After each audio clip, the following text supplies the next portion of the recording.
Goeiedag, good day, fellow South Africans and citizens of the world. Well, Zweli Mkhize, the Minister of Health in South Africa, has been given a pretty clean sheet up until now, hasn't he? Despite the fact that billions of dollars worth of personal protective equipment, or PPE, that was supposed to be used to fight COVID-19 went to a multitude of very questionable tenderpreneurs. But it gets much closer to home when it comes to Zweli Mkhize, and I'll tell you why. There's a company called Digital Vibes. Digital Vibes. Does that sound like something to do with medical? I don't think so. But this is South Africa, the gangster state, the corrupt gangster state. Let me give you the background to what went on with Digital Vibes. Radha Hariram, 61, the principal director of Digital Vibes, filled cars and performed other duties at a fuel station in KwaZulu-Natal, while her company delivered lucrative communication services for the government departments led by Dr. Zweli Mkhize. Feeling a bit of a disconnect here? This is South Africa. Black privileged. Let's continue. Scorpio's latest investigations cast doubts over whether Hariram was actually in charge of Digital Vibes. It has been alleged that Mkhize's associates, that's the Minister of Health's associates, and not Hariram, pulled the strings at the company. Scorpio recently revealed that Mkhize's long-serving personal spokesperson, Tahira Martha, and his former personal assistant, Nadira Mita, benefited from Digital Vibes contracts through consultancy gigs with the company. Digital Vibes was appointed by the Department of Health in late 2019 to work on a communications plan for the National Health Insurance. But its scope of work was later extended to include COVID-19. It now sits with emergency procurement orders worth 82 million rand. Before that, Digital Vibes won a 3.9 million rand contract with the Department of Cooperative Governance and Traditional Affairs, or COGTA, where Mkhize led the department in 2018. Starting to join the dots?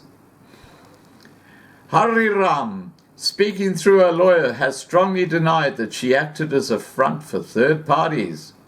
Scorpio learned from several well-placed sources that Hariram played little or no role in Digital Vibes' most recent contract from the Department of Health. We were told that department officials through Martha and Mita ran the company. We asked Hariram's lawyers, Samantha Pillay, why key Department of Health officials familiar with the Digital Vibes contract had never heard of his client until Scorpio's first expose.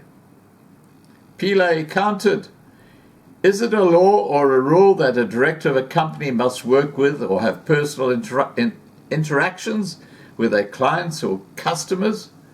Probably most of Checkers and Pep Store staff do not know who Christo Weiss is or how he looks.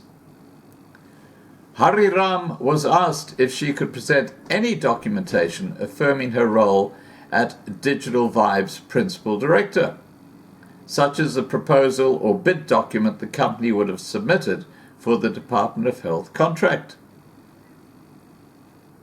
We didn't get the document, while her lawyer responded as follows.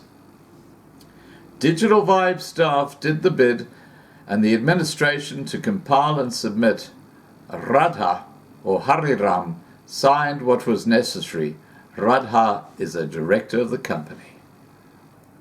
We also learned that Hari Ram was rarely, if ever, seen at the offices that Digital Vibes occupied in Houghton, Johannesburg, throughout 2020 while it worked on the NHI and COVID-19 projects.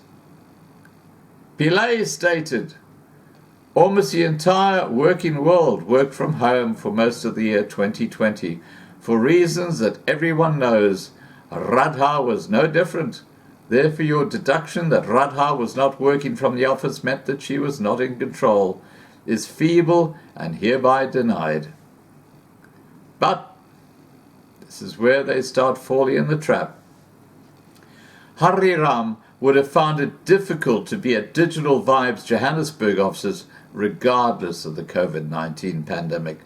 Scorpio established that Hari Ram worked at a Shell service station in Stanger as a full-time employee when both the COGTA and Department of Health contracts were awarded to Digital Vibes.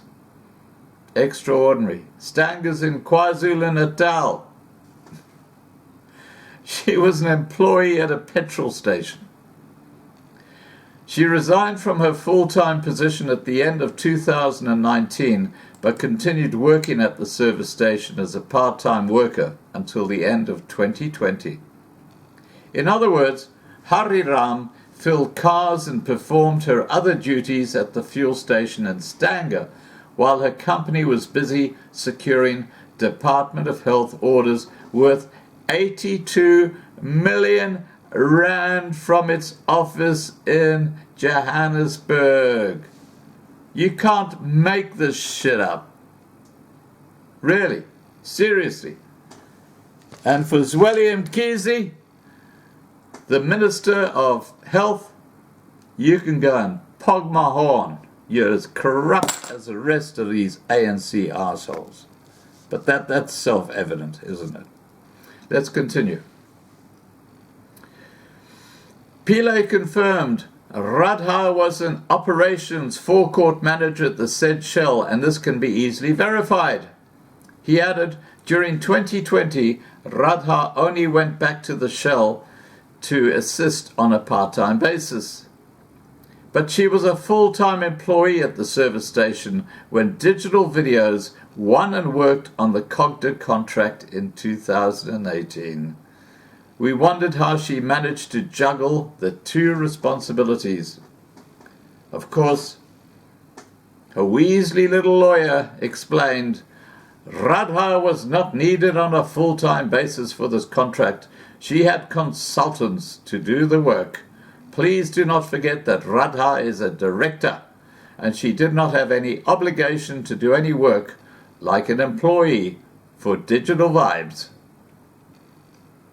Before her time at the service station, Hari Ram worked at the bank in Stanger for 30 years, and almost everyone knew her, including Martha, added Pillay. This seems to confirm that Hari Ram does not have a background in the communications industry.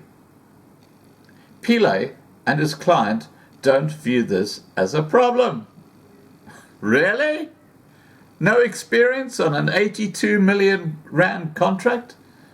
Anyway, Pillay, jumping up and down like a cat on a hot tin roof, said, is it also necessary for a director of a company to have a personal background in respect to the business the company conducts?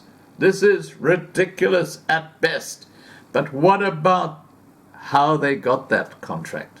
Surely they would have to show that they had some kind of knowledge in the area they were bidding for. But it gets better. Pillay said, this is the lawyer, her lawyer, Christo Weiss, surely you know of him as a lawyer with background in the legal field, yet he owns grocery and clothing stores outlets like Pep Stores and Checkers. Pillay took exception to our view that Digital Vibes was a shadowy company with no track record or visible footprint. Pillay's response said, Many small black companies do not have websites, operate from a home office, and albeit quite new, have government tenders. Investigate this. Yes, Mr. Pillay, this is called black privileged tenderpreneurs. We know all about this. It doesn't make it legit. The whole system is corrupted thanks to black economic empowerment, the scourge of South Africa. Anyway, Pillay went on to say, Tahira Mata and Radha grew up in Stanger and knew each other from the small town of Stanger. There comes a link. One little call on the mobile phone. Hey, you got a little company over there. I want to hide my identity. I want to make you lots of money. Now we have the girl working at the petrol station speaking. How? How do we do that? You leave it to me. That's how it works. Anyway, Pillay said his client was not close to Mkhize. Radha does not have any relationship or friendship with the acquaintance with Dr. Mkhize. Of course she doesn't. She doesn't need to. The people who are representing her in this company deal are very close to Mkhize. She is the fall guy. Anyway, Pillay insisted that Hari Ram did not run digital videos on behalf of any third parties. He said, Hari Ram is a director of Digital Vibes and he is not a front for anyone. Scorpio sought to obtain further clarity from Martha and Mitha regarding their involvement with Hari Ram and Digital Vibes, but they appear to have gone to ground. I wonder why. They are no longer taking our phone calls and won't respond to text messages and emails. The Department of Health, in the meantime, says it has appointed a forensic investigator to probe the matter. The Special Investigating Unit is also looking at the contract. And guess who's the fall guy on the other side of the line? Your Health Minister, Dr. Zweli Mkhize. Because he's as corrupt as everybody else in the ANC cabinet. During a recent appearance at the National Council of Provinces, Mkhize welcomed the SIU's involvement and vowed to release the fundings of the Department of Health's own investigations. Mkhize said, "This is part of the commitment we have made that allegations of any form of corruption must be investigated. Because these allegations have raised public interest, we do commit that the outcomes of the investigation will be accordingly reported to the public." Scorpio has asked the Department of Health for the name of the forensic investigator appointed by the department, but it has so far refused to share this detail. I wonder why. They're all the same. They're all painted with the same paintbrush. It's got the big C word on it. It's called corruption. Every minister in the ANC government are on the take, and that's why South Africa is in a state of collapse. And here they are, making mountains out of molehills regarding COVID-19. What a wonderful distraction in these times for this gangster state. Anyway, the Department of Health spokesperson Popo Maja said, "I'm so far as the investigations is concerned, all details have been given to the SIU, including the details of the investigators appointed by the department."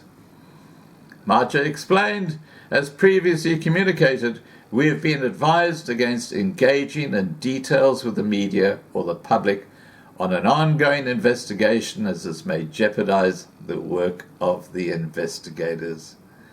What a load of crap. Quite extraordinary. As I said earlier, you can't make this shit up. This is why South Africa is in so much crap. Thank you, Ramaphosa and the ANC. Please remember to subscribe to be kept informed. Ring the bell for the updates. Please like this video. Please share this video. And above all, please stay safe. Bye for now.